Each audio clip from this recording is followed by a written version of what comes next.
성경이 말해주는 우리의 인생의 모습 가운데 제가 아주 많이 공감하는 두 가지 모습이 있습니다. 하나는 성경에 말하는 인생, 첫 번째는 우리 인생이 나그네와 같다라고 하는 그런 표현입니다. 창세기 47장 9절에 야곱이 바로 왕 앞에 대면되었을 때에 이렇게 말하죠. 내 나그네 길의 세월이 바로 130년이니이다. 나그네 길의 세월, 130년의 세월을 나그네 살이라고 이렇게 바로왕 앞에서 언급을 했습니다. 또한 베드로전서 1장 1절에는 예수 그리스도의 사도 베드로가 이제 믿는 자들에게 서신하는데 본도 갈라디아 갑바도기아 아시아와 비두니아에 흩어진 나그네, 나그네라고 이렇게 대명사를 받았어요. 이 나그네에 대한 부연 설명, 이 나그네가 누구인고 하면 바로 베드로전서 1장 2절에 받아 설명하고 있죠. 곧 하나님 아버지의 미리 아심을 따라 성령이 거룩하게 하심으로 순종함과 예수 그리스도의 피뿌림을 얻기 위하여 택하심을 받은 자들, 이렇게 소개하고 있습니다. 이런 자들에게 은혜와 평강이 너희에게 더욱 많을지어다 그랬습니다. 우리가 비록 나그네처럼 이 땅을 산다 하더라도 베드로전서에 소개된 이 은혜의 권면과 같이 은혜와 평강이 우리 가운데 넘쳐날 수 있기를 주님의 이름으로 축복합니다. 그 다음에 또 하나의 모습은 항해하는 인생입니다. 배를 타고 바다를 항해하는 인생.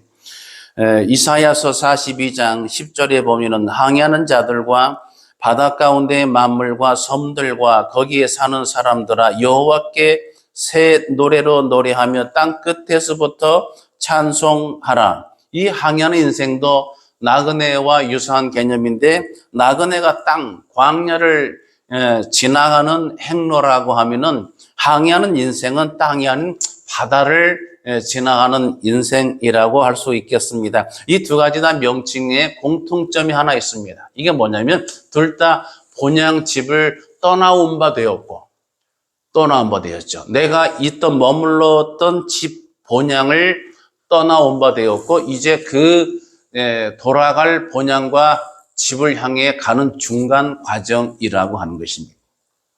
우리 삶이 그렇습니다. 우리 신앙생활의 사실은 어떤 면에서 보게 되면 우리의 본향집으로 가고 있는 과정이라고 할 수 있습니다. 실제로 성경에서는 보다 더 나은 본향을 사모한다고 하는 믿음의 선조들의 기록이 소개되고 있습니다. 우리는 그러므로 육신은 이 땅에 살지만 우리의 영혼은 영원한 본향집을 향해 가고 있는 나그네이거나 아니면 바다를 항해하는 그런 항해 과정 속에 있는 존재입니다. 나그네로 보는 인생은 이 땅을 지나는 동안에 나그네가 겪어야 되는 땅에서, 광야에서 겪을 수밖에 없는 그러한 메마르고 척박한 환경에 여러 가지 또한 불뱀, 정갈 등등의 위험한 요소들과 직면할 수가 있는 애로사항을 가지고 있습니다. 반면에 항해로 보는 인생은 바다를 지나면서 그런 물 가운데 처하면서 바다 속의 바람과 파도 이런 풍랑을 만날 수 있는 그런 괴로움들이 있습니다. 그러니까 성경이 소개하는 이러한 인생들을 볼 때 특별히 오늘 이 시간에는 항해하는 쪽에서의 인생의 관점을 통해 성경이 말씀해 주고 있는 메시지를 은혜로 받고자 합니다.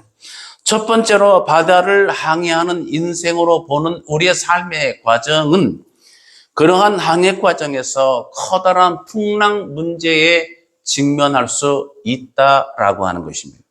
풍랑의 문제에 직면할 수 있습니다.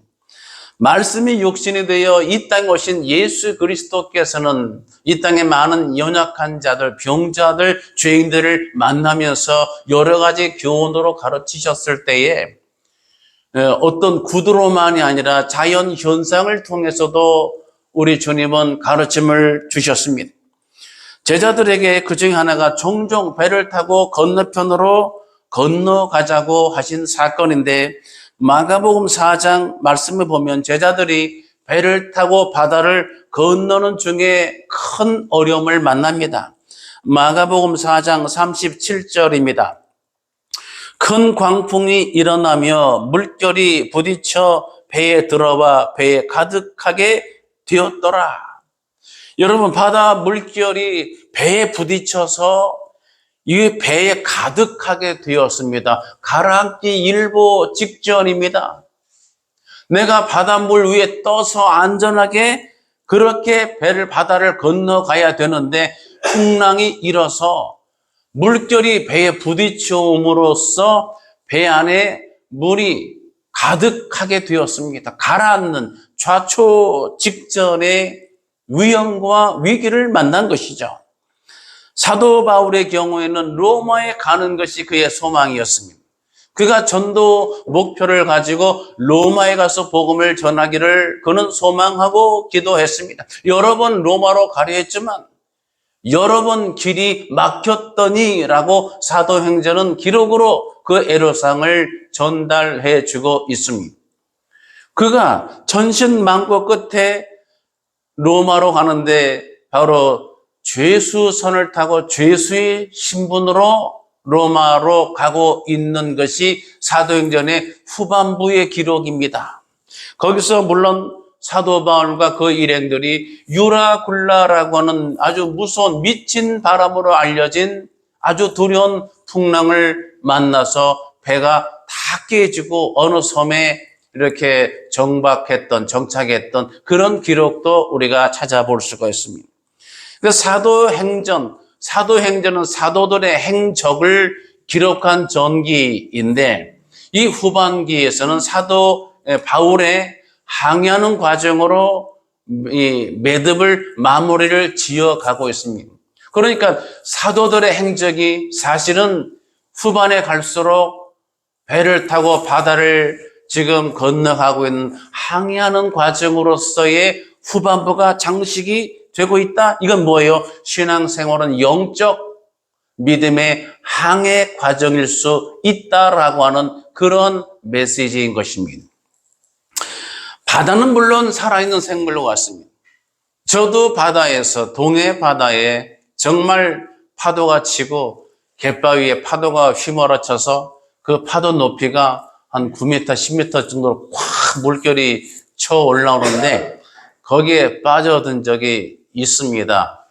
그 어떤 중요한 모자 하나 건지기 위해서 빠져들었는데 정말 죽을 똥 살 똥, 세상에서 제일 긴박한 똥이 죽을 똥 살 똥, 떨어질 똥 말 똥이라는 말이 있는데 정말 저는 그 갯바위 파도 치는 그런 바다에서 죽을 똥 살 똥 하면서 헤엄쳐 나왔던 기억도 가지고 있습니다. 아주 두려운 그런 환경들이지요. 바다는 살아있는 생물 같아서 언제 어디서 어떤 일을 겪을는지 알 수가 없어요. 예측할 수 없는, 예측이 안 됐던 기상의 어떤 변화가 생겨서 정말 위험한 일을 만나기도 하는 게 바로 항해 과정입니다. 성경에는 이 같은 맥락에서 정말 예기치 못했던 크고 두려운 풍랑을 만났던 사건들을 성경은 의도적으로 소개하고 있습니다. 사도 바울이 겪었던 유라굴라 광풍도 있지만 먼저 구약에 보면 요나 이야기, 요나서에 나오는 요나가 만났던 그러한 풍랑을 우리는 첫 번째로 떠올리게 됩니다. 성경의 요나서 보면 요나가 여호와의 낯을 피하여 하나님의 명령을 그가 마음속으로 거부하고 그가 지중해로 하는 욥바행 배를 타고 갔을 때에 원치 않는 풍랑을 만나게 되죠. 대부분 나라 또는 민족을 보면 그 나라마다 민족마다 공통적으로 가지고 있는 두려움 같은 게 있어요. 트라우마 같은 게 있습니다. 공통 분노, 어떤 공통적인 집단적인 그러한 트라우마 이런 것들이 있죠. 우리나라 한국 같은 경우는 뭐겠어요? 전쟁이죠. 우리나라 역사는 전쟁이 없던 역사가 그 한 300년 정도밖에 안 돼요. 그러니까 계속해서 우리나라 그 한국사를 보게 되면 계속 일본 그쪽도 중국, 청나라, 무슨 명나라, 무슨 있죠. 근데 위로 아래로 계속 차이고 또 러시아까지 6.25 전쟁까지 우리나라처럼 전쟁이 많은 나라도 없을 거예요. 그러니까 우리나라는 전쟁에 대한 그 전쟁이 발발할 수 있다는 그런 안보적인 그 위기의식 두려움이 우리나라 민족들에겐 크게 자리 잡은 것 같습니다. 특히 연세가 있으신 분들은 그래서 정치 현장을 바라볼 때도 가장 중요하게 보는 요소가 어떤 전쟁의 위험이 없는 안보적인 그러한 안전함을 첫 번째로 꼽는 것 같습니다. 우리나라는 전쟁에 대한 트라우마가 아주 많습니다. 싸움, 전쟁. 그래서 한국 사람이 그 싸움 난데 구경도 좋아합니다. 관심이 많은 거죠. 이런 면에서 이스라엘 사람들에게는 물이 두려움입니다. 저들은 노아의 홍수 사건을 기억하고 있기 때문에. 노아의 홍수 시대는 이미 옛날로 흘러간 과거 일이지만 그들이 선조를 통해서 입에서 입으로 부모를 통해 조부를 통해 그의 아버지 통해서 계속해서 후손들에게 노아의 홍수에 대한 그 경험, 그 두려웠던 일들이 계속 증거되고 전해 내려온 것입니다. 이러면서 하나님께서는 뜻밖에도 저들이 두려워하고 있는 물을, 즉 홍수나 또는 풍랑의 문제를 가지고 이스라엘 백성들에게 의도적으로 하나님의 섭리를 보여주시는 경우가 그래서 종종 성경에 소개되고 있는 것입니다. 하나님께서 사람을 들어서실 때에 어떤 음성도 들려주십니다. 세미한 음성도 주시지만 때로는 음성이 아닌 자연 현상을 통해서 하나님의 뜻을 알리시기도 하십니다. 가뭄과 기근도 그 중에 하나이고요. 그 다음에 홍수와 그런 어떤 바람과 풍랑도 그 중에 한 도구이기도 합니다. 성경에 보면 하나님께서 사람이 예기치 못했던 하나님 편에서 하나님이 섭리로서 그러한 풍랑을 일으키신 것도 있다는 것을 성경은 의도적으로 우리 가운데 소개하고 있습니다. 시편 107편 25절에 보면 여호와께서 명령하신 즉, 이 전제를 여러분 기억하셔야 돼요. 여호와께서 명령하신 즉 광풍이 일어나 바다 물결을 일으키는도다. 여호와 하나님께서 광풍이 일어나도록 누가 여호와 하나님이 명령하셨다고 성경은 소개하고 있습니다. 요나가 만난 요나서에 나타난 그 풍랑의 문제도 하나님께서 하나님 편에서 작정하시고 섭리 가운데 내리셨음을 성경은 보여주고 있습니다. 요나서 1장 4절입니다. 여호와께서 큰 바람을 바다 위에 내리심에 바다 가운데 큰 폭풍이 일어나 배가 거의 깨지게 되었다 이 말이에요. 하나님 여호와께서 큰 바람을 바다 위에 내리셨다고 기록합니다. 개역 한글 성경에는 여호와께서 큰 대자죠. 대풍을 바다 위에 내리심에 바다 가운데 폭풍이 대작하여 배가 거의 깨어지게 된지라, 이렇게 기록하고 있습니다.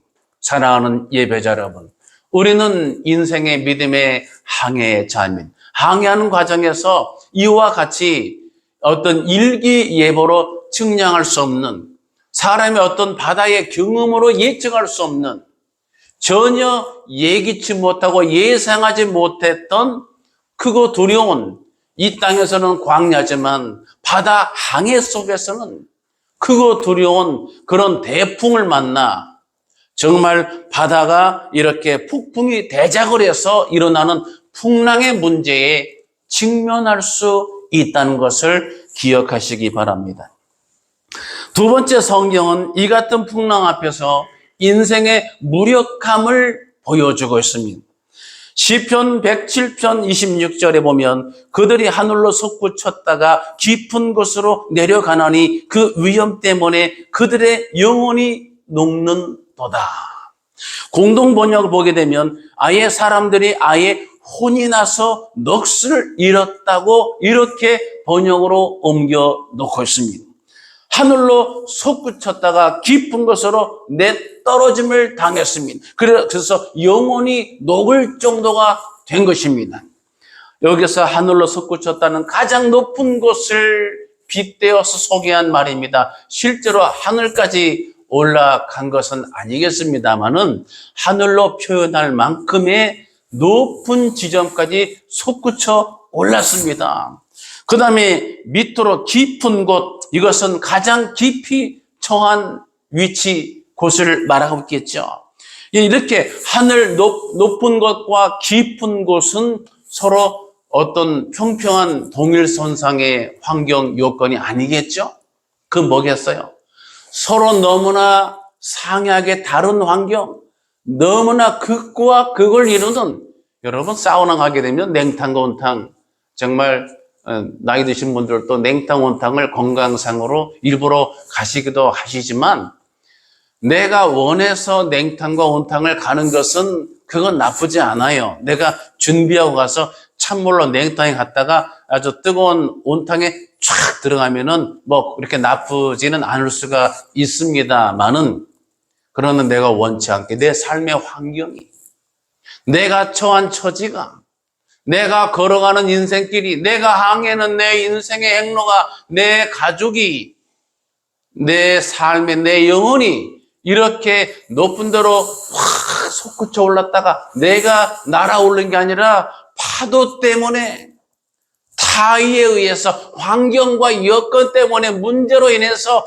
대작하는 풍랑으로 인해서 내가 높이 튕겨져 올랐다가 아주 밑바닥으로 떨어져 내리는 이러한 간극은 내 삶의 현실에서 굉장히 이것은 힘들고 어려운 것입니다. 이 두 곳을 왔다가 갔다가 왔다가 하는 것은 인생이 마치 롤러코스터를 타는 것처럼 매우 위태롭다라고 하는 것이죠. 저도 옛날 젊었을 때에 롤러코스터를 탔던 기억이 납니다. 정말 타보고는 싶고 괜찮을까 염려도 되고, 그래서 티켓팅을 해서 올라갔습니다. 저는 제가 자신감이 많아서 어떤 경우에도 나는 두려울 일이 없다 생각하고 먼저 분석을 했습니다. 저거 떨어지는 거 뭐 저 정도 생각을 하고 타봤습니다. 딱 타서 올라가는데 기분이 안 좋아지기 시작했습니다. 끼리 통나무배 같은 건데 끼리 올라가요. 근데 굉장히 기분이 안 좋아요.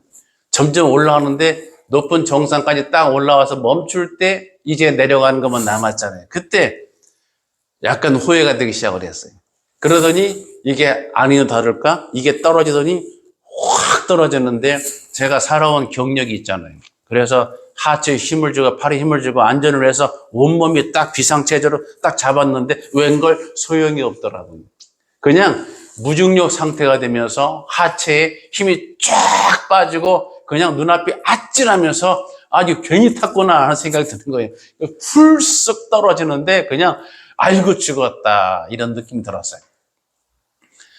그리고 이제 오다 보니까 사진이 나왔어요. 거기 자동으로 찍어서 사진 찾아갈 사람 찾아가라고. 보니까 얼굴이 인간의 얼굴이 아니에요. 막 겁이 질려가지고. 그래서 가려다가 도전의식이 생기는 거야. 내가 왜 저래야 돼? 다시 타는 거죠. 다시 탔어요. 그리고 이제는 알았어요. 아, 이런 거구나. 중력이 빠지는 거구나. 힘을 줘봐야 소용이 없구나. 아니, 다리에 힘을 쫙 받쳤는데 힘이 안 들어가요. 무중력 같이 훌루둥 하면서 떨어지는데 힘을 줄 수가 없어요. 의미가 없어요. 그래서 제가 깨달았어요. 아, 힘을 줘봐야 안 되는 것, 힘을 빼자. 그 다음에 이건 어차피 안전하게 설계된 거 아니야? 내가 걱정하지 말고 맡겨서 즐겨보자. 그랬더니 하나도 무섭지가 않아요. 그리고 제 사진을 보면은 여기저기 구경하고 있어요. 제가 떨어지는 순간에도 재미있네요. 구경하고. 그 인식의 차이. 다시 돌아와서 괜히 자랑 같은 얘기였습니다만 실제로 내 삶이 놀이기구가 아닌 내 정말 리얼한 내 삶의 행로가 그렇게 롤러코스터와 같이 통나무 배와 같이 이렇게 타이에서 높은데 위태위태한데 올라갔다가 확 내동댕이 치는 삶을 겪는다는 것은 불행한 일입니다. 이것은 위험한 일이죠. 그런데 우리 삶의 항해라고는 요소 속에는 우리 인생을 항해로 표현한 그런 개념으로 보는 관점 속에서는 저와 여러분이 사는 중간에 원치 않게도 이렇게 위태로운데도 떠밀려 가게 되고 내가 원치 않게 준비가 안 됐는데 밑바닥으로 그렇게 바닥에 패대기 쳐짐을 당하는 일도 생길 수가 있다고 하는 겁니다. 전도서 7장 14절 말씀을 떠올릴 필요가 있어요. 형통한 날에는 기뻐하고 곤고한 날에는 생각하라.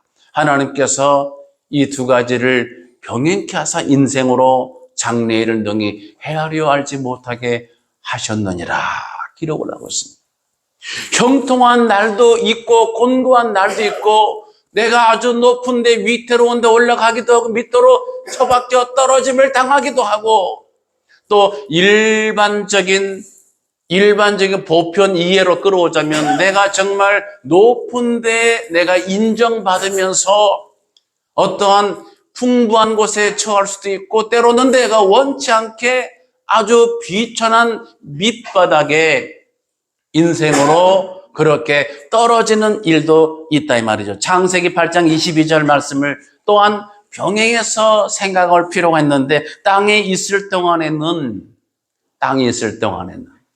창세기 8장의 마지막 절 기록에 심음과 거둠과 추위와 더위와 여름과 겨울과 낮과 밤이 쉬지 아니하리라. 할렐루야. 하나님이 지으신 창조하신 이 땅이 뭐라고요? 여기에 추위와 더위, 그 다음에 여름과 겨울, 낮과 밤 이런 것들이 끊이지 않고 계속 쉬지 않는다고 성경이 기록하고 있어요. 그건 뭐예요? 하나님께서 지으신 거예요. 하나님께서 그렇게 설계하시고 작정하심인 줄 믿으시기 바랍니다. 우리 삶에는 그러므로 밝은 빛만 있는 것이 아니라 뭐가 있어요? 어두운 밤도 있고 그 다음에 더위만 있지 않고 아주 추운 눈보라가 몰아치는 겨울도 만나게 되는 것이 이것이 이상한 일이 아니라 하나님이 그렇게 지어 놓으신 이 세상, 이 땅이 그렇다고 하는 것입니다. 그렇습니다. 그래서 저들이 이 두 가지가 교차할 때에 정말 어려운데 그 떨어짐의 위력, 그 떨어져서 아예 영혼이 녹는다고 기록을 했는데 27절 기록은 이렇습니다. 그들이 이리저리 구르며 취한 자같이 비틀거리니 그들의 모든 지각이 혼돈 속에 빠지는도다. 그렇습니다. 저들의 지금까지 살면서 여러분 인생의 항해를 한다는 것은 초보자, 이 first beginner, 초보자를 제외하고는 대부분 사람이 내 삶의 인생에 내가 노련한 그런 경력자들입니다. 여러분 예배하는 지금 저와 여러분들도 지금의 세월만큼 살아오신 삶의 어떤 노하우가 축적되어 있지 않습니까? 지금 여러분이 이 시간에 앉아있는 게 현재 모습이 아니에요. 바로 어제, 그저께, 지난주, 지난달, 작년, 재작년 지금까지 살아오신 세월들의 여러분들의 모습들이 다 함께 이것이 축적이 돼서 현재 이 자리에 이렇게 앉아 계신 거거든요. 그럼 항해하는 사람은 어떻게 했어요? 항해하는 사람이 배를 타고 다니는 동안에 노련하게 바다를 겪은 일도 많았을 거고 그 다음에 항해술도 나름대로 터득을 했을 거예요. 그런데 문제는 그런 것이 아무것도 쓸모없게 돼버렸다.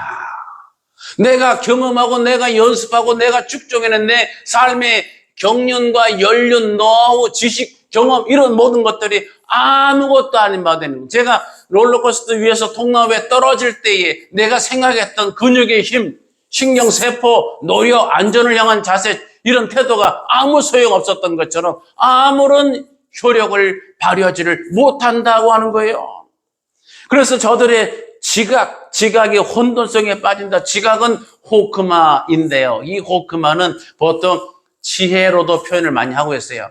지혜도 있고 경험도 있고 식견도 있고 이런 모든 것들은 한마디로 내가 살면서 얻게 된 경험, 능력, 그런 내가 쌓아올린 그 여러 가지 지식들 이런 걸 총망라한 게 호크마인데 그런 호크마가 어떻게 됐다고요? 그런 지각이 혼돈에 빠진다. 혼돈은 창세기 창조 기록에 보면은 토후라는 단어인데 이 혼돈과 공허 이렇게 되어 있잖아요.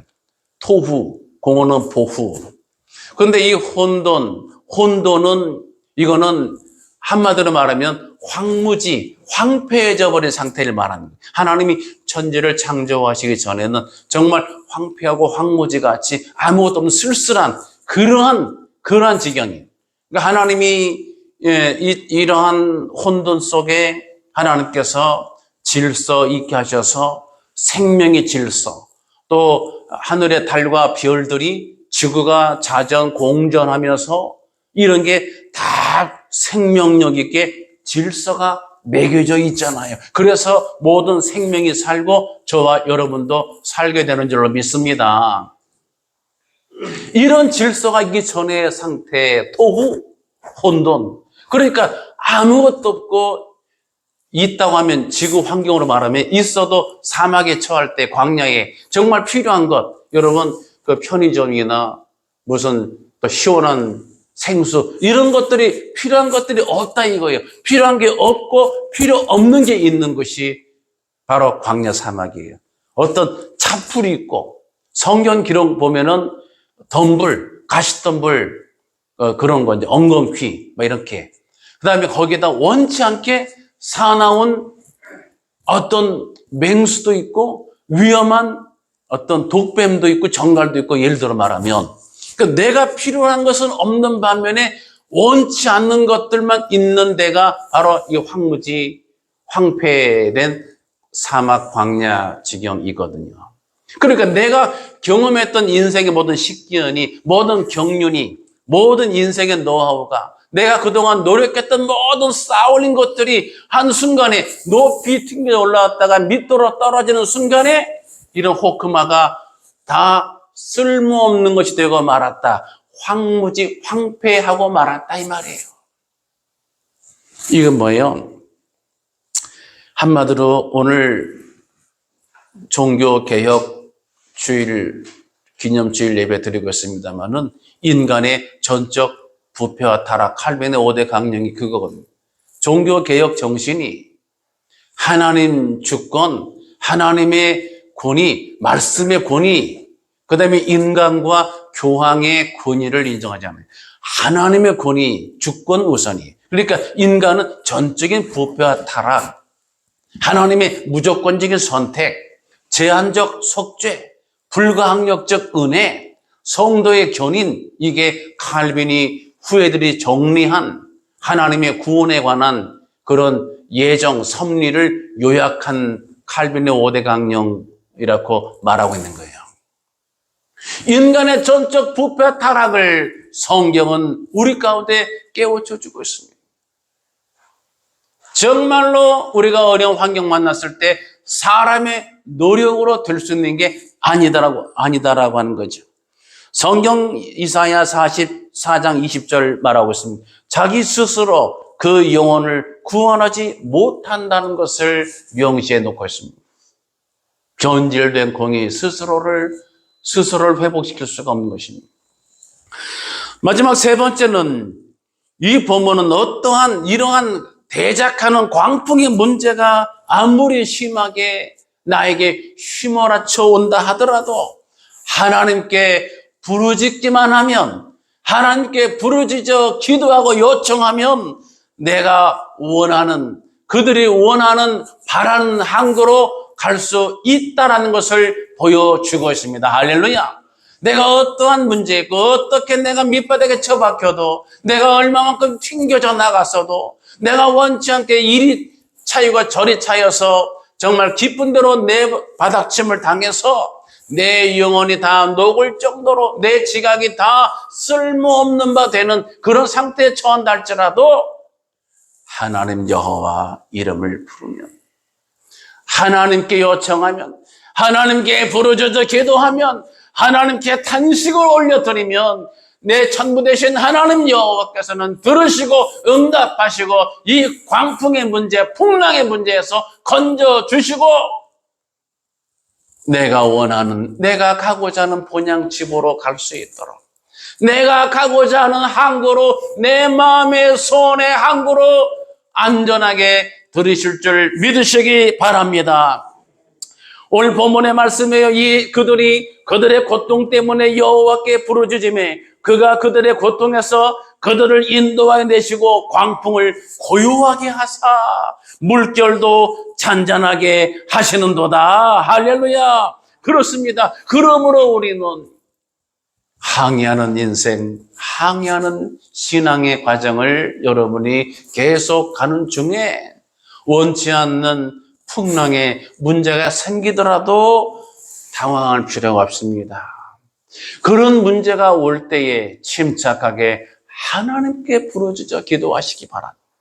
믿음으로 항해를 계속할 수 있기를 바랍니다. 예레미야 29장 12절 이렇게 말합니다. 너희가 내게 부르짖으며 내게 와서 기도하면 내가 너희들의 기도를 들을 것이요 너희가 온 마음으로 나를 구하면 나를 찾을 것이요 나를 만나리라. 할렐루야.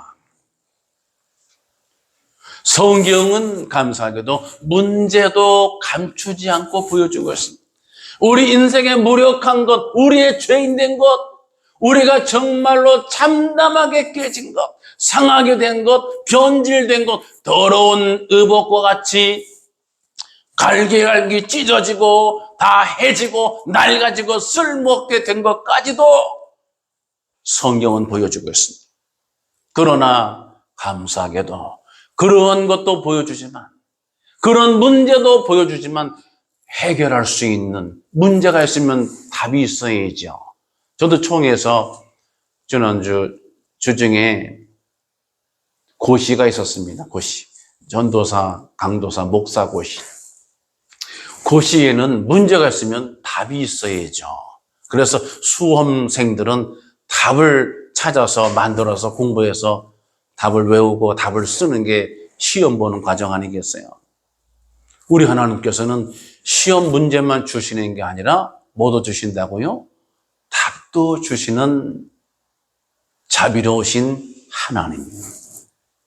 그래서 성경에는 이런 문제를 보여주지만 동시에 답을 주고 있는데 이게 뭐냐면 너희가 온 마음으로 나를 구하면 나를 찾을 것이요 나를 만나리라. 내게 부르짖으면 내게 와서 기도하면 내가 너희들의 기도를 들을 것이라고 하나님이 친절하게 답까지 알려주시고 계시잖아요. 여러분, 우리가 아무리 인생의 큰 파도를 만난다 하더라도 내가 환경 속에서 원전에 튕겨져 올라와서 위태한 데 처하게 되고 나나 내 자녀가 내 가족이 정말 위태로운 지경까지 왔다 하더라도 여러분 답을 찾으시기 바랍니다. 하나님 여호와를 찾으면 해결될 줄 믿으시기 바랍니다. 우는 까마귀 새끼에게 먹을 것을 주시는 하나님, 생선을 달라면 뱀을 주시지 않고 떡을 달라면 돌을 주시지 않는 천부 되신 아버지가 있지 않습니까? 이제 말씀을 정리하겠습니다. 우리는 이 땅에 항해하는, 이 땅의 낯선 광야를 지난 나그네이기도 하지만 바다를 항해하는 항해사이기도 합니다. 어떠한 항해를 하는 사람이든 간에 열이면 열, 항해하는 바다가 평온하기를 원할 겁니다. 정말 두려운 광풍을 만나기를 원하는 사람은 한 사람도 없을 거예요. 그러나 동시에 역으로 바꿔 말하면 항상 요동하지 않고 호수처럼 그냥 맑은 상태의 바다는 없습니다. 그냥 평평하기만 하면 그건 바다가 아니고 호수일 겁니다. 모든 바다는 살아있는 생물 같아서 계속해서 출렁이고 움직이고 계속 밀물썰물이 있는 것처럼 계속 해류의 흐름이 있어요. 태평양, 인도양, 대서양 이런 물도 그대로 있는 게 아니라 계속 유속을 가지고 움직이고 있는 환경이 그 속에 있는 거예요. 땅처럼 고정되어 있지는 않아요. 내 가정, 내 교회, 내 직장, 내 건강, 내 인생도 평온하기를 바라는 게 우리의 욕심의 마음이지만 우리가 실제로 우리가 항해하는 이 환경은 끊임없이 요동치고 끊임없이 출렁거리고 끊임없이 파도가 치고 여기서 저기로 저기서 저기로 계속 유동이 있는 환경을 우리가 배를 타고 항해하고 있는 것입니다. 그러므로 여기서 맑은 날만 있지 않고 굳은 날도 있는 것처럼 형통한 날도 있지만은 곤고한 날도 있는 것. 그 다음에 낮도 있지만 밤도 있는 것이고 더위도 있지만 추위도 있는 것이고 여름이 있는 반면에 겨울도 있는 것을 말씀이 가르치고 있는 것을 기억하시기 바랍니다. 그리고 우리가 그럼에도 불구하고 어떤 환경 만나도 우리가 포기하지 말고 내 욕심의 힘이 아니라 하나님 권능의 손을 의지하고 믿음으로 항해를 계속 콜럼버스가 말한 것처럼 sail on and on 가라 가라 계속 가라 계속 믿음의 항해를 꿋꿋하게 해나가시기를 주님의 이름으로 축복합니다. 사도 바울은 빌립보 4장 11절에 이렇게 말하죠. 내가 궁핍함으로 말하는 것이 아니라 어떠한 형편이든지 내가 자족하기를 배웠노니 내가 비천에 처할 줄도 알고 풍부에 처할 줄도 알아. 모든 일에 배부르며 배고픔과 풍부와 궁핍에도 일체의 비결을 배웠노라. 그리고 13절에 이렇게 매듭을 짓고 있습니다. 내게 능력 주시는 자 안에서 내가 모든 것을 할 수 있느니라. 할렐루야. 이게 정답입니다. 엄청난 파도 풍랑을 내가 할 수 있는 게 없어요. 그러나 누가 할 수 있다고요? 내게 능력 주시는 자는 할 수 있는 줄 믿으시기 바랍니다. 오늘 종교개혁주의를 맞아서 인간의 철저한 부패와 타락, 인간의 무력함을 철저히 기억하시고 내 삶의 항해를 해나갈 때에 내게 능력 주시는 그분, 전부 되신 하나님 여호와께 의지함으로 믿음의 행로를 여러분이 굳센 믿음으로 잘 하셔서 여러분 우리가 기도하고 바라는 소원의 항구로 잘 들으실 수 있는 믿음의 권속들이 되시기를 예수님의 이름으로 축복합니다. 기도하겠습니다. 할렐루야. 영광과 존귀와 찬송을 주님께 올려드립니다. 우리는 이 세상에 와서 믿음의 항해를 하고 있는 존재입니다. 그런 항해 가운데 원치 않는 풍랑도 만나게 되고 여러 가지 바람과 파도로 두려움도 겪지만은 이 모든 것들 하나님의 손 안에 있음을 알기를 원하옵고 내 힘이 아니라 내게 능력 주시는 천부 되신 여호와 하나님의 손을 의지하고 하나님께 기도하고 부르짖어 간구함으로써 내 모든 풍랑의 문제를 다 극복하고 하나님께 의존함으로 내가 바라고 원하는 소원의 항구로 안전하게 들어갈 수 있도록 하나님 은혜 위에 은혜를 더하여 주시옵소서. 감사드리며 예수님의 이름으로 기도드리옵나이다. 아멘. 우리를 죄에서 구원하신 우리 구주 예수 그리스도의 귀하신 은혜와 하나님 아버지의 크고 넓으신 사랑하심과 성령님의 감동 감화 위로 교통 충만 역사하심이 이 시간 함께 예배하는 모든 예배자들 머리 위에와 저들의 가정 위에 자녀들의 진로와 비전 위에 또한 나라와 민족 위에 함께 있을지어다. 아멘.